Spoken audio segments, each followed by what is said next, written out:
रमजान के पाक महीने में नीतीश कुमार ने इफ्तार पार्टी दी और आज ये पार्टी होने वाली है, लेकिन उससे पहले ही इस इफ्तार पर सियासी तकरार बढ़ चुकी है। कुछ मुस्लिम संगठनों ने नीतीश की इफ्तार पार्टी का बायकॉट कर दिया है और अब आरजेडी के लिए नीतीश कुमार को घेरने के लिए बैठे बिठाए मिल गया एक बड़ा मुद्दा। आरजेडी ने सबसे पहले इसका स्वागत कर दिया और आपको ये भी बता दें कि तमाम जो मुस्लिम संगठन है उन्होंने वक्फ संशोधन बिल पर जो राय देखी है नीतीश कुमार की, उसके बाद ये फैसला किया है कि वो इन पार्टियों में या किसी भी ईद मिलन में या फिर इस तरह के किसी भी आयोजन में नहीं शामिल होंगे।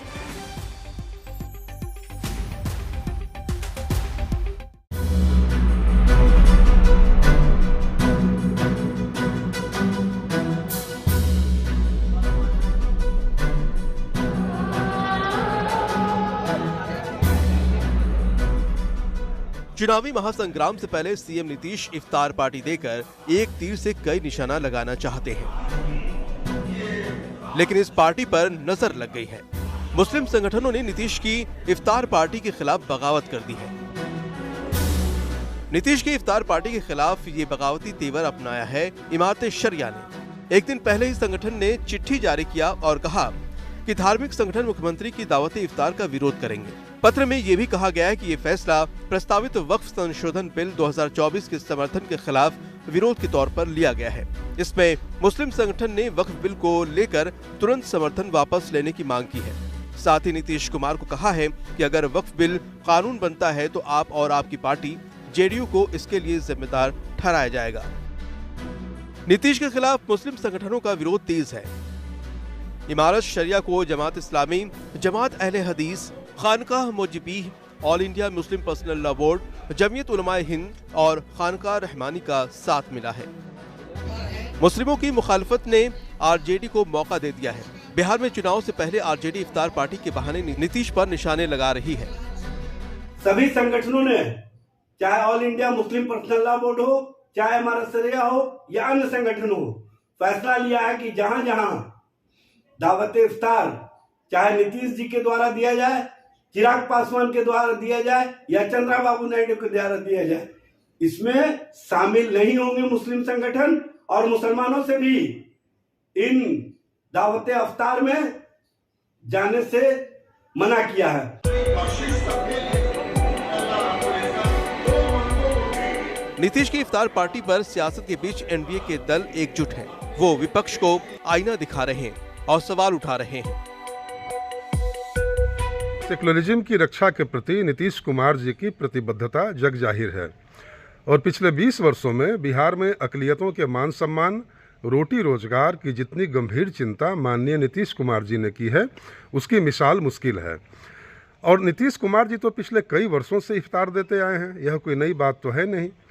लेकिन बिहार में अपने ज़माने में कब्रिस्तानों की ज़मीन पर कब्जा जमाने वाली, मदरसा शिक्षकों को भूख से मारने वाली, भागलपुर दंगा के आरोपियों को बचाने वाली आरजेडी किस मुगालते में है? माननीय मुख्यमंत्री नीतीश कुमार जी के इफ्तार पार्टी का मुस्लिम धार्मिक संगठनों द्वारा बायकॉट करने का निर्णय निंदनीय है।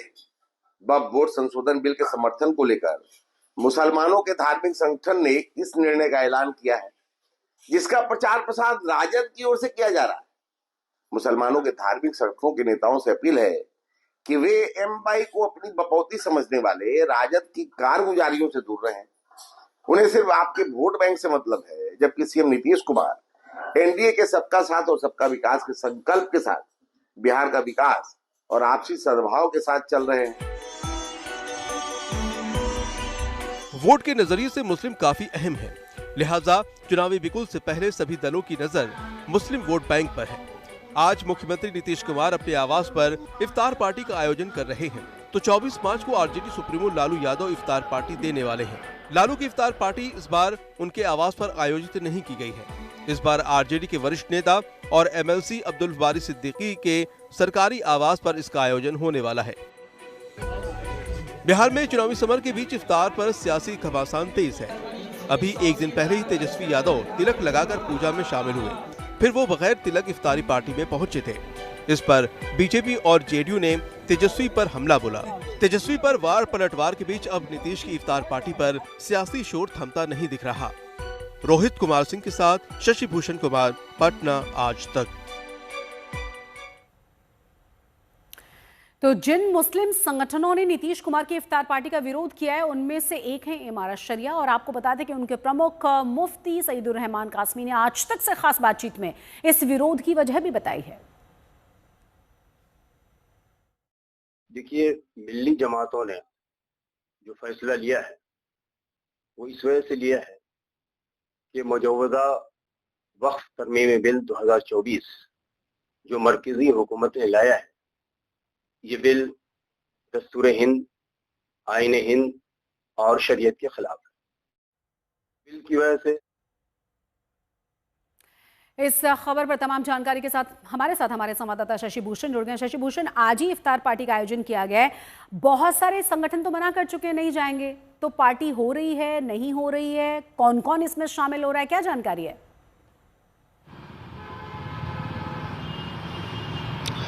देखिए शशि, कुल 7 मुस्लिम धार्मिक संगठन ऐसे हैं जिन्होंने इसके बायकॉट का ऐलान किया है और जिसमें सबसे प्रमुख इमारत सरिया है जो बिहार झारखंड के यूनिट है, उसके ही हवाले से इन 7 संगठनों के बायकॉट की जानकारी दी गई थी। और बजाब्ता उसके मुफ्ती जो सईदुर रहमान कासमी हैं, उन्होंने आज तक से बातचीत में कहा है और बताया है कि किन वजहों से हमने नीतीश कुमार ही नहीं, नीतीश कुमार के अलावा जो टीडीपी के नेता हैं चंद्रबाबू नायडू और लोक जनशक्ति पार्टी रामविलास के नेता और केंद्रीय मंत्री रामविलास पासवान, अगर इनके दलों की तरफ से भी कोई इफ्तार पार्टी या ईद मिलन समारोह का आयोजन होता है तो उसका बायकॉट हम क्यों कर रहे हैं। दरअसल वक्फ संशोधन बिल 2024 पर इन पार्टियों ने जिस तरह केंद्र सरकार का समर्थन किया है, हम इनसे दूरी बना करके रखना चाहते हैं। बिहार में ये चुनावी साल है और इस लिहाज से बेहद खास हो जाता है इफ्तार की दावत या ऐसे आयोजनों का।